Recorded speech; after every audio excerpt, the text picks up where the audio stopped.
Hello students, आज हम menstruation topic के बहुत ही इंपॉर्टेंट क्वेश्चंस करने वाले हैं।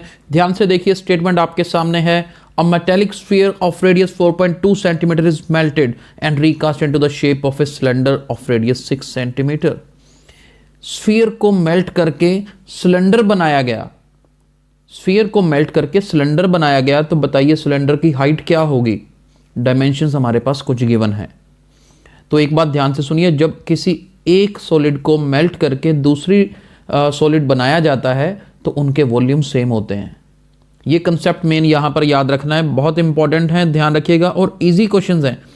वॉल्यूम ऑफ जो सिलेंडर है, जो नया सिलेंडर बन रहा है हमारे पास, इसका वॉल्यूम और जो ये पहले स्फीयर था मेल्ट करने से पहले, दोनों का वॉल्यूम क्या रहेगा, सेम रहेगा। बस यही कंसेप्ट लगाना है। वॉल्यूम ऑफ सिलेंडर का फॉर्मूला क्या होता है, पाई आर स्क्वायर एच। मैं R1 लिख रहा हूं क्योंकि हमारे पास स्फीयर का वॉल्यूम भी यूज करना है। स्फीयर का वॉल्यूम क्या होता है, 4/3 पाई आर क्यूब। यहां पर हम R2 ले लेते हैं। बस थोड़ा सा कंसेप्ट है। अब देखिए यहां पर इधर भी पाई है, इधर भी पाई है। चलिए dividing both sides by pi करेंगे तो पाई तो खत्म हो जाएगा। हमारे पास क्या बच जाएगा, R1 square H is equal to 4/3 R2 cube.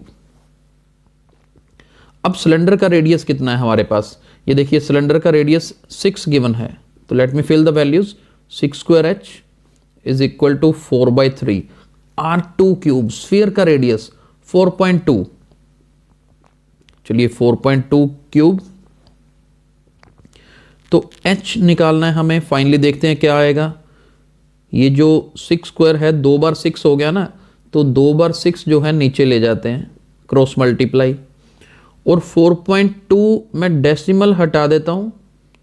ये देखिए कैलकुलेशन इजी हो जाएगी। डेसिमल हटा देते हैं, 3 बार डेसिमल हटाया तो नीचे 3 बार 10 लिख लीजिए। बस अब इस सिंपल सी कैलकुलेशन को करना है। कैसे करेंगे, देखिए 6 के टेबल में 7 ज़र 42, 6 7 ज़र 42, और 3 के टेबल पे ये भी कट जाएगा। 3 1 ज़र 3, 3 4 ज़र 12।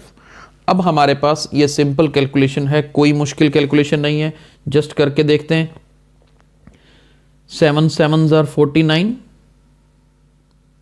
और 14 को 4 से करेंगे तो 56। इसी तरह से नीचे हमें कुछ नहीं करना है, नीचे आप 1000 रहने दीजिए, इसको चेंज ना करिए क्योंकि नीचे जीरोज होती हैं तो डेसिमल लगाना आसान होता है। अब इनको मल्टीप्लाई करेंगे, 49 को 56 से मल्टीप्लाई करेंगे तो we will get 2744 and denominator is having 1000. That means 2.744 height हमारी कितनी आ गई, 2.744 centimetre. So this will be the height of cylinder. तो बहुत आसान कंसेप्ट है कि अगर एक सॉलिड को मेल्ट करके दूसरा सॉलिड बनाया जा रहा है तो उनके वॉल्यूम्स को सेम लेना है। इसी तरह का एक क्वेश्चन और करते हैं। Now read this statement. Metallic spheres of radii 6 cm, 8 cm and 10 cm. 3 spheres हैं हमारे पास, ये उन तीनों के रेडियस हैं। इनको तीनों को मेल्ट करके एक सिंगल सॉलिड स्फीयर बनाया गया। दैट मीन्स 3 स्फीयर्स को मेल्ट किया और एक बड़ा स्फीयर बनाया गया। बताइए जो रिजल्टिंग स्फीयर, बड़ा स्फीयर बनेगा, उसका रेडियस क्या होगा। तो देखिए हमने अभी पढ़ा था कि वॉल्यूम सेम रहेंगे। यहां पर क्या होगा, जो हमारा रिजल्टिंग वॉल्यूम है, रिजल्टिंग स्फीयर है, उसका volume, volume of resulting sphere, ये ध्यान से समझिएगा, जो रिजल्टिंग स्फीयर का वॉल्यूम है वो इन तीनों के वॉल्यूम्स की एडिशन के इक्वल होगा। इसका वॉल्यूम प्लस इसका वॉल्यूम प्लस इसका वॉल्यूम, तीनों के वॉल्यूम्स को ऐड करोगे तो जो नया स्फीयर बनेगा उसका वॉल्यूम बन जाएगा, क्योंकि बड़ा स्फीयर है, तीनों को मिला के बन रहा है।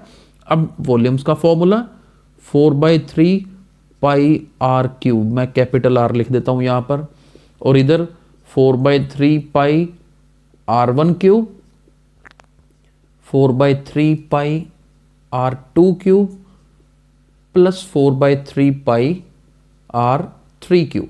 ये हमारे पास अब सब में 4/3 पाई आ रहा है ना, तो इनको खत्म कर देते हैं। कैसे करेंगे, dividing by 4/3 pi on both sides. तो 4/3 पाई खत्म हो जाएंगे सभी, तो we will get R cube is equal to R1 cube plus R2 cube plus R3 cube. अब रेडियस की वैल्यू फिल करते हैं। This is 6 cube, R2 cube means 8 cube, this is 10 cube. It's not difficult, it is very easy. Now let us see what will it become. 6 cube, that means 6 को 3 बार multiply करो, 6 multiply 6 multiply 6, we will get 216. 8 multiply 8 multiply 8, we will get 512, and this is 1000. So what do we get? We get R cube is equal to, अगर आप इनको add करेंगे तो we will gate 1728 इन्हें add करके, और taking cube root on both sides 1728 को हम